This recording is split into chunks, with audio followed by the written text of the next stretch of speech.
తర్వాత తీర్మానంలోకి వెళ్లే ముందుగా యువగళం పాదయాత్ర గురించి 2 మాటలు. నడవలేడన్నారు, నడక మొదలు పెడితే నడవనివ్వమన్నారు.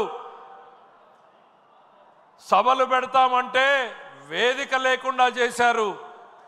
రోడ్డు మీద మీటింగ్ పెడతామంటే రోడ్డు మీదనే అవకాశం లేకుండా చేశారు. చిన్న స్టూల్ ఎక్కి మాట్లాడితే స్టూల్ లాగేశారు. మైకులు లేకుండా చేశారు. కానీ ఆ స్వరం ఆగలేదు. ఇందాక పెమ్మసాని గారు చెప్పినట్టు తరం మారింది, స్వరం మారింది. ఆ స్వరం ఈ రాష్ట్రాన్ని 3132 కిలోమీటర్ల పాటు ఆ పాదయాత్ర కొనసాగింది.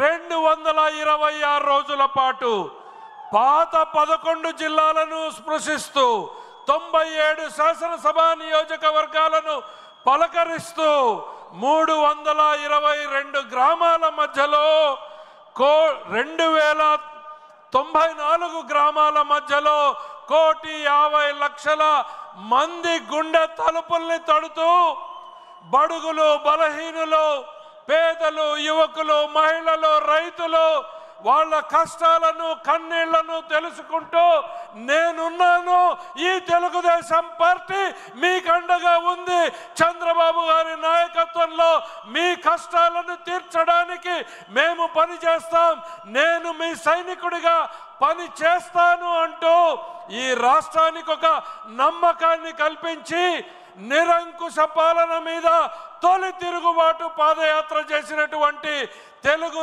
సైనికుడు, తెలుగు సేనాధిపతి మన నారా లోకేష్ గారు తన యాత్ర అనుభవాలని పుస్తక రూపంలో పొందుపరిస్తే తొలి కాపీని భారత ప్రధాని మన ఎన్డీఏ పార్టీ భాగస్వామైనటువంటి నరేంద్ర మోడీ గారికి ఇవ్వడం జరిగింది.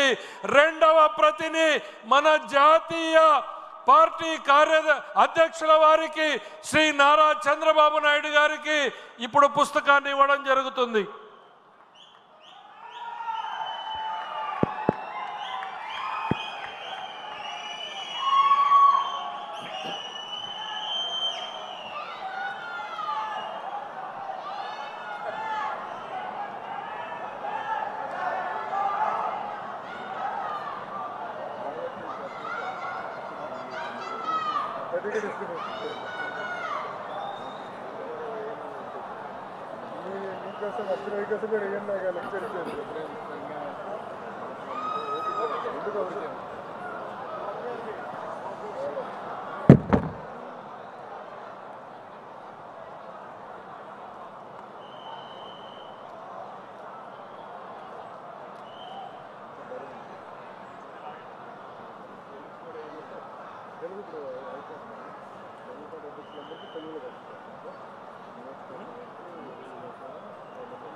డైలీ 1 పేజ్ అందుకే బరువు పెరిగింది. మోడీ గారు తన బాగా